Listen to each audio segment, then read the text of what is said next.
తిరుమల పవిత్రతను భంగం చేయాలన్న కుట్రను తిరుపతి జిల్లా పోలీసులు విజయవంతంగా ఛేదించారు. ఈ కేసులో ఇద్దరు ముద్దాయిలను పోలీసులు అరెస్టు చేశారు. ఈ నెల 4వ తేదీన సోషల్ మీడియాలో తిరుమలలో మద్యం బాటిళ్లు దర్శనమిచ్చాయంటూ, పోలీస్ అతిథి గృహం సమీపంలో పెద్ద సంఖ్యలో ఖాళీ మద్యం సీసాలు ఉన్నాయంటూ ఫోటోలు, వీడియోలు వైరల్ అయ్యాయి. దీంతో తిరుమల తిరుపతి దేవస్థానం, పోలీస్ మరియు విజిలెన్స్ విభాగాలు వెంటనే అప్రమత్తమై విస్తృత తనిఖీలు చేపట్టాయి. విభిన్న బృందాలుగా ఏర్పడి పరిశీలన చేయగా తిరుమల బాలాజీ కాలనీ ప్రాంతంలో ఒక పర్యపెట్ గోడ వెనుక చెట్ల పొదల్లో 180 మిల్లీలీటర్ల సామర్థ్యం గల 9 పాత ఖాళీ మద్యం సీసాలు గుర్తించారు. దీనిపై తిరుమల 2 టౌన్ పోలీస్ స్టేషన్లో కేసు నమోదు చేశారు. ప్రాథమిక దర్యాప్తులో ఈ ఖాళీ సీసాలకు పోలీస్ గెస్ట్ హౌస్కు ఎలాంటి సంబంధం లేదని స్పష్టమైంది. ఆ తరువాత సీసీ కెమెరాలు, కమాండ్ కంట్రోల్ ఫుటేజ్, వాహన రాకపోకలు, ఫాస్టాగ్ వివరాలు సహా అన్ని సాంకేతిక ఆధారాలను పోలీసులు సేకరించారు. ఎక్సైజ్ శాఖ సహకారంతో ఆ సీసాలు కొనుగోలు చేసిన దుకాణాలను గుర్తించారు. సాక్షులు,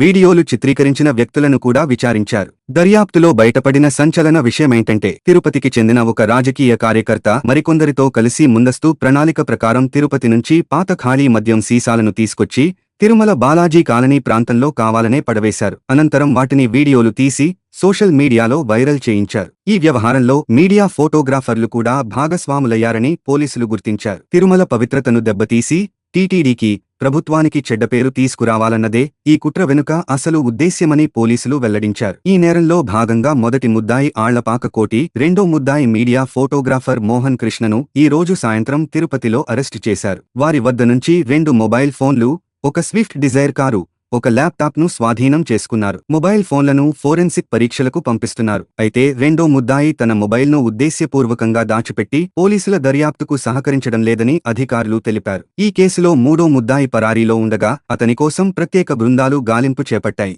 ఈ కుట్రలో మరెవరి పాత్ర ఉందన్న అంశంపై అన్ని కోణాల్లో దర్యాప్తు కొనసాగుతుందని పోలీసులు స్పష్టం చేశారు. తిరుమల పవిత్రతను కాపాడటంలో ఎలాంటి రాజీ లేదని, తప్పు చేసిన వారు ఎంతటి వారైనా చట్టపరమైన చర్యలు తప్పవని హెచ్చరించారు. అధికారిక నిర్ధారణ లేకుండా తిరుమలకి సంబంధించిన తప్పుడు ప్రచారాలు చేస్తే కఠిన చర్యలు తీసుకుంటామని తెలిపారు. స్వామివారి పాదాల చెంత ఉన్న మనమందరం దేవస్థానం పవిత్రతను కాపాడాల్సిన బాధ్యత మనపై ఉందని పోలీసులు విజ్ఞప్తి చేశారు.